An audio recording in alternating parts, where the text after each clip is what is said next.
Keesokan siang harinya, di jalanan kota Raja Pajang, sebuah kereta kencana yang dikawal puluhan prajurit Pajang serta diiringi oleh belasan dayang emban nampak melintasi jalanan kota Pajang menuju ke dalam pura keraton Pajang. Semua orang yang berada di jalanan kota Pajang tampak membungkukkan badan dan menjurah hormat pada kereta kencana tersebut. Di dalam kereta yang dikawal oleh puluhan prajurit dan belasan dayang emban tersebut, nampaklah seorang gadis yang teramat cantik berkulit hitam manis yang tak henti-hentinya melemparkan senyuman manisnya pada seluruh penduduk kota. Raden Pabelan yang sengaja nongkrong di jalanan kota tersebut amat sangat terpana melihat kecantikan wanita yang berada di atas kereta kencana tersebut. Ya, gadis itu tak lain adalah Putri Pembayun, putri Kanjeng Sultan Hadiwijoyo yang kecantikannya amat terkenal ke seantero tanah Jawa tersebut. Kecantikan Putri Pembayun tersebut seolah telah membius Raden Pabelan, sampai pemuda berwajah tampan ini tetap berdiri mematung, terbengong-bengong sambil tersenyum sendiri. Meskipun kereta kencana yang dinaiki Putri Pembayun dan seluruh pengiringnya sudah memasuki pintu gerbang keraton, Raden Pabelan tetap menatap pintu keraton yang telah ditutup tersebut. Benar-benar intan bermata, gumamnya dalam hati setelah beberapa saat menatap pintu gerbang keraton yang telah lama ditutup tersebut. Raden Pabelan kemudian menaiki kudanya dan memacunya keluar kota Pajang. Dia memacu kudanya tanpa arah tujuan. Dalam benaknya terus tergambar bagaimana manisnya senyuman Putri Pembayun. Pemandangan tersebut hanya ia saksikan dalam beberapa saat, tetapi sangat menancap dalam jiwanya, terpatri erat dalam jiwanya. Hatinya pun terasa sakit sekaligus merasa nyaman dan hangat. Suatu perasaan aneh yang belum pernah ia rasakan sebelumnya. Meskipun ia sudah banyak menggauli gadis-gadis cantik yang ia sendiri lupa jumlah pastinya, Raden Pabelan termangu-mangu di atas kudanya. Akhirnya ia hanya menjalankan kudanya perlahan menyusuri Kali Lawean. Perasaan aneh tersebut terus menyerang hatinya. Mau makan tak enak, tidur pun tak nyenyak. Raden Pabelan seolah terkatung-katung dalam sebuah perahu kecil di tengah samudera luas. Beberapa hari kemudian, setelah hatinya agak tenang, barulah Raden Pabelan memutuskan untuk pulang ke rumahnya. Dengan lemah dan lesu, ia menjalankan kudanya ke Katumenggungan Mayang. Mendengar kabar kepulangan putranya dari para penjaga rumahnya, Nyai Tumenggung Mayang langsung berlari keluar menyambut kepulangan putra tunggalnya yang amat ia sayangi tersebut. Dipeluknya erat tubuh Raden Pabelan, seturunnya ia dari punggung kudanya tersebut. "Dari mana kamu, Pabelan? 3 hari kamu tidak pulang." "Saya mencoba merenungi hidup saya, Bu. Saya menyusuri Sungai Lawean dan masuk hutan Grogolan. Saya ingin melakukan keinginan Romo," jawab Pabelan dengan lemas. "Apa?" tanya ibunya dengan keheranan. "Saya ingin sekali mendekati Kaputren, tapi terus terang hati saya tidak sanggup. Ada semacam rasa rendah diri yang menguasai hati saya. Ketika mengetahui kecantikan Gusti Putri Pembayun, Sekar Kedaton, ujar Raden Pabelan sambil melangkah masuk ke dalam rumah. Alangkah terkejutnya sang ibu mendengar ujaran putranya tersebut. Kamu jangan main-main, Pabelan. Perbuatanmu itu bagaikan pungut merindukan bulan. Maksud romomu itu mbok supaya pergaulanmu itu diperbaiki. Kan masih banyak putri-putri Tumenggung lainnya, atau putri Ponggawa Tinggi. Cegah Nyai Tumenggung Mayang dengan nada penuh kekhawatiran. Tidak, tegas Raden Pabelan. Romo sudah merendahkan diri saya serendah-rendahnya. Maka saya harus mampu menggegerkan Pajang. Berbahaya anakku. Ibu tidak mau kamu bernasib buruk karena bermain-main dengan putri Kanjeng Sultan. Kembali ibunya mencegah dengan penuh rasa khawatir. Tapi Raden Pabelan mengabaikan peringatan dari ibunya tersebut, karena bukan hanya tekadnya untuk membuktikan kejantanan dirinya pada romonya saja, tapi karena ia memang telah terlanjur jatuh hati pada kecantikan putri pembayun Sekar Kedaton, salah satu putri Kanjeng Sultan Hadiwijoyo yang belum mendapatkan jodohnya tersebut. Siang malam bayangan senyuman putri pembayun terus menari-nari dalam benaknya, membuat Raden Pabelan merasa tidak enak makan, tidak enak minum, dan tidak enak tidur. Sampai akhirnya ia pun membulatkan tekadnya untuk mendekati putri pembayun bagaimanapun caranya. Aku harus mampu menaklukkan hati putri pembayun. Percuma aku jadi laki-laki kalau tidak bisa menaklukkan hati wanita, pujaan hatiku. Tekadnya dalam hati, Raden Pabelan kemudian berbaring di atas tempat tidurnya. Pandangannya menatap ke atas langit-langit kamarnya. Di langit-langit kamarnya itulah seolah tergambar senyuman putri pembayun yang begitu mempesona. Oh pembayun, baru sekali saja aku melihat senyumanmu yang seindah mentari terbit di pagi hari itu. Tetapi engkau telah berhasil membuatku begitu tergila-gila padamu. Engkau telah meluluh lantakkan hatiku hanya dengan satu senyumanmu itu. Apakah engkau jelmaan Dewi Kamaratih sehingga bisa membuatku bertekuk lutut padamu? Rintih Pabelan dalam hatinya. Raden Pabelan yang tengah kasmaran tersebut menjadi nekat, tidak peduli pada bahaya yang menghadangnya apabila ia berani melaksanakan niatnya tersebut. Maka disusunlah siasat untuk mendekati putri pembayun. Ia menulis sebuah surat pendek dan mengambil segenggam bunga cempaka. Setelah selesai menulis suratnya, ia selipkan surat tersebut ke dalam segenggam kuntum bunga cempaka yang telah ia siapkan. Raden Pabelan kemudian merapal ajian gendam sukmanya yang mempunyai daya pengasihan yang sangat ampuh, yang ia pelajari dari seorang dukun ilmu hitam tanpa sepengetahuan ayah dan ibunya. Raden Pabelan merapal mantra yang ia pelajari dari gurunya yang mampu memikat siapa saja apabila ia menerima bunga serta suratnya tersebut. Apalagi kalau orang itu membaca surat yang ia tulis tadi. Pastilah akan langsung jatuh cinta, bahkan tergila-gila pada sang pembaca jabang mantra itu. Raden Pabelan mulai melancarkan siasatnya untuk mendekati Ratu Ayu Sekar Kedaton. Secara hati-hati didekatinya emban putri pembayun yang biasa diutus membeli bunga ke pasar.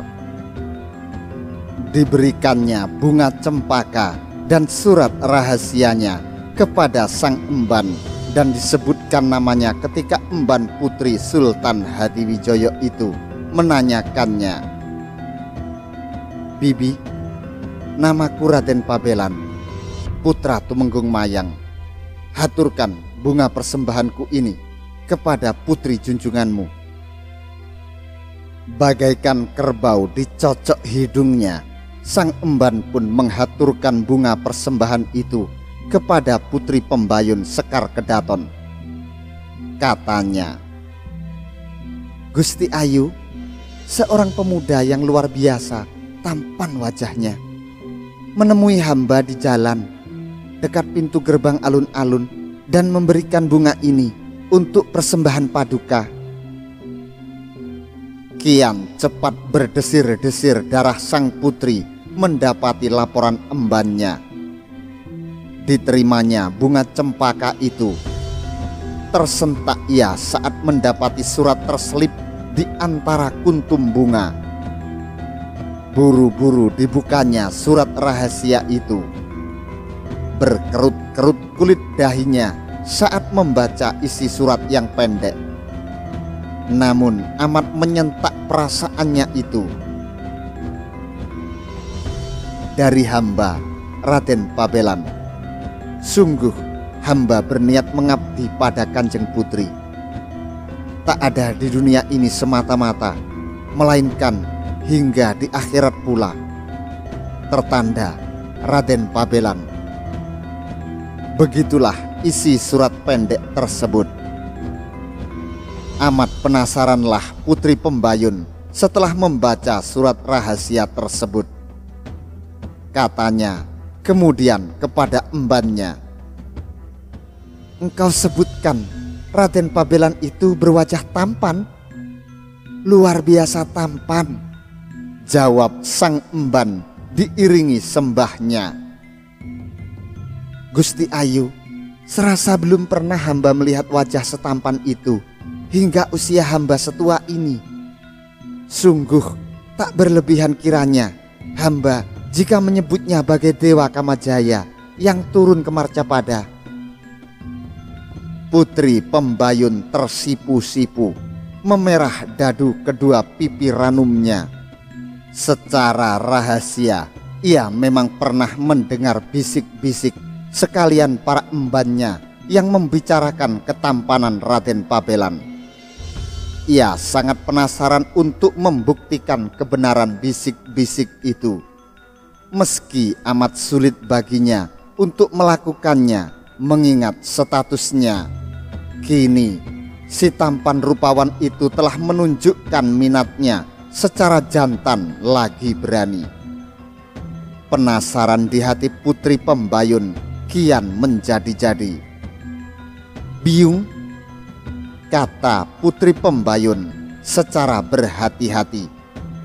Perlu baginya mengedarkan pandangannya untuk memastikan tak ada yang mendengar ucapannya. "Jika memang Raden Pabelan berniat mengabdi kepadaku, pintalah ia besok malam untuk masuk ke Taman Kaputren. Aku menunggunya di taman belakang. Pintalah ia untuk berhati-hati, karena hanya kematian yang akan ditemuinya jika sampai tertangkap prajurit penjaga." "Hamba Gusti." "Satu lagi, Biung bisa menjaga rahasia ini rapat-rapat." "Gusti Ayu, rahasia ini sekali-kali tak akan terbuka dan terkubur bersama jasad hamba. Seandainya Gusti Kanjeng Sultan pun menanyakannya, hamba akan menyangkalnya. Gusti Ayu dapatlah mengandalkan kesetiaan hamba seperti yang selama ini hamba hamparkan pada paduka." Puaslah hati putri Pembayun mendapati janji embannya tersebut. Sang emban pun secara rahasia menemui kembali Raden Pabelan dan menyampaikan pesan putri Pembayun. Raden Pabelan menyanggupi permintaan putri Pembayun. "Bibi, haturkan pada Kanjeng Putri Pembayun, aku pasti akan menemuinya besok malam. sesuai perintahnya. "Berhati-hatilah Raden," pesan si emban. "Tentu aku masih sayang dengan nyawaku yang hanya selembar ini," tandas Raden Pabelan. Alangkah gembiranya hati Raden Pabelan mendapati perasaannya disambut oleh putri Sultan Pajang tersebut. Namun kini yang menjadi pemikirannya adalah bagaimana ia bisa masuk ke Taman Kaputren yang dijaga teramat ketat tersebut, yang juga dikelilingi tembok tinggi nan tebal dan kokoh. Akhirnya Raden Pabelan pun memberanikan diri untuk meminta saran dari ayahnya yang ternama amat waskita, Sakti Mandraguna. Kesaktiannya tersebut amat menggetarkan dan disegani oleh para prajurit dan senopati Pajang. Ia berharap agar ayahnya bisa membantunya untuk memecahkan persoalan ini. "Romo, apa yang harus hamba lakukan untuk bisa memenuhi panggilan Kanjeng Putri Pembayun? Sementara ia tinggal di Taman Kaputren yang dijaga teramat ketat serta dikelilingi tembok tinggi, lagi tebal dan kokoh. Bukankah telah ternama kesaktianmu selama ini yang mampu memikat wanita manapun yang engkau kehendaki? Tua, muda, gadis, janda, bahkan yang sudah bersuami pun akan bertekuk lutut untuk mengemis cintamu," ejek Tumenggung Mayang. Panas telinga Raden Pabelan mendapati sindiran ayahnya yang teramat pedas tersebut.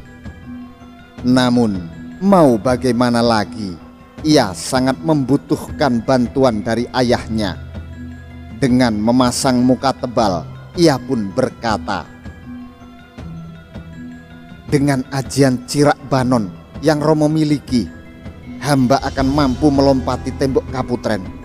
Dan dengan ajian Halimunan, hamba akan mampu menembus Taman Kaputren tanpa diketahui prajurit penjaga.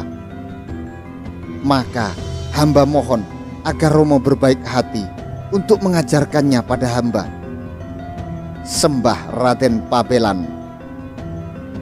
Ajian Cirak Banon adalah ajian sakti yang membuat pemiliknya akan dapat dengan mudah melompati tempat-tempat tinggi. Semisal benteng, ajian Halimunan akan dapat membuat dirinya menjadi tidak terlihat oleh orang lain, seolah menghilang. Kedua ajian ini banyak dimiliki oleh prajurit telik sandi atau prajurit khusus pembunuh. "Baiklah, Romo akan mengajarimu ajian Cirak Banon padamu. Romo juga akan mengajarimu ajian Halimunan agar kau tidak terlihat oleh para prajurit jaga Kaputren. Namun satu hal yang perlu engkau ingat, jika engkau berhubungan badan dengan wanita yang bukan istrimu, maka akan punahlah ajian Cirak Banon dan Halimunanmu, meskipun kau merapal jabang mantranya sampai 1000 kali. Itulah pantangan dari ajian Cirak Banon dan Halimunan. Ingatlah itu baik-baik, anakku." Peringat Tumenggung Mayang. Raden Pabelan menganggukkan kepalanya mengaminkan peringatan romonya. Tumenggung Mayang pun mengajari Raden Pabelan ajian Cirak Banon tersebut. Hanya dalam waktu 1 malam, Raden Pabelan berhasil menguasainya dengan baik. Keesokan malam harinya, Raden Pabelan mulai melaksanakan titah dari pujaan hatinya tersebut. Seiring kian merayapnya sang malam, Raden Pabelan pun mendekati Taman Kaputren. Seketika ajian Cirak Banon dilepaskannya dengan mengusap-usapkannya pada tembok benteng yang hendak dilompatinya. Tembok tinggi pembatas Taman Kaputren laksana amblas ke dalam tanah. Amatlah mudah bagi Raden Pabelan untuk melompatinya, laksana tinggal melangkahkan kaki. Raden Pabelan bergerak gesit dan berhati-hati. Setelah ia memasuki wilayah Taman Kaputren, menyelinap ia di antara tanaman dan bangunan, lalu merapal Aji Halimunan yang membuat tubuhnya seolah menghilang untuk menghindari para prajurit yang hilir mudik meronda, serta emban-emban yang masih terjaga. Ditemuinya Emban Soka, emban terpercaya Putri Pembayun.